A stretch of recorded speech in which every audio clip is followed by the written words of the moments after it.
राम राम मित्रांनो, मी अमोल कोळेकर पाटील. आपण ह्याच्या अगोदरचा एक व्हिडिओ बनवला होता की राज्यामध्ये कोणाचं सरकार येते आणि कोणाचं सरकार जाते, ते एक्झिट पोलच्या हिशोबाने आपण बनवलं होता.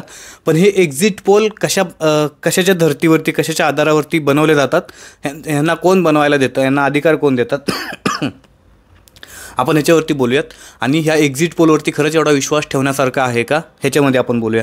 मित्रांनो, राज्यामध्ये देशामध्ये काही संस्था असतात जे निवडणुका झाल्या की ते ऑलरेडी काम करतच असतात ग्राउंड लेवलला, आणि त्याच्यानंतर त्या सगळ्यात गोष्टीतून एक अंदाज काढतात आणि अंदाजाने लावतात की या ठिकाणी कुठली जागा येईल, त्या ठिकाणी कुठली जागा येईल, इथपर्यंत त्यांना, आणि हेच नाही तर किती मतं मिळू शकतात इथपर्यंत त्यांच्याकडे हा डाटा अवेलेबल असतो. आता हे एक्झिट पोल कसे बनतात, तर प्रत्येक मतदारसंघामध्ये, प्रत्येक गावामध्ये ह्या संस्थांची लोकं जातात. त्या लोकांनी काय करतात की सॅम्पल कलेक्ट करतात.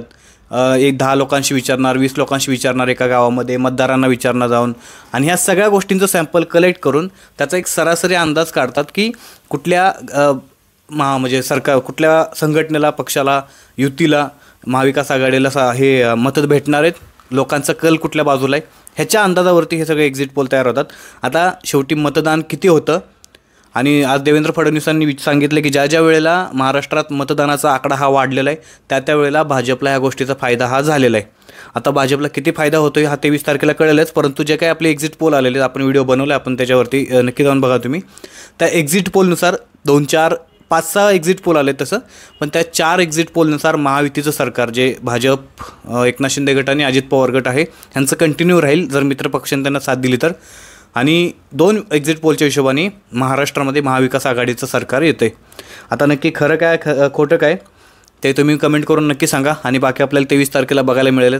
तोपर्यंत व्हिडिओला लाईक करा, चॅनलला आपल्या सबस्क्राईब करा. निवडणुकीच्या रिझल्टच्या निकालाच्या सगळ्या अपडेट आपल्या चॅनलवरती वेळेवरती येत राहतील. चॅनलला सबस्क्राईब केलं नसेल तर नक्की करा. जय शिवराय, जय मल्हार.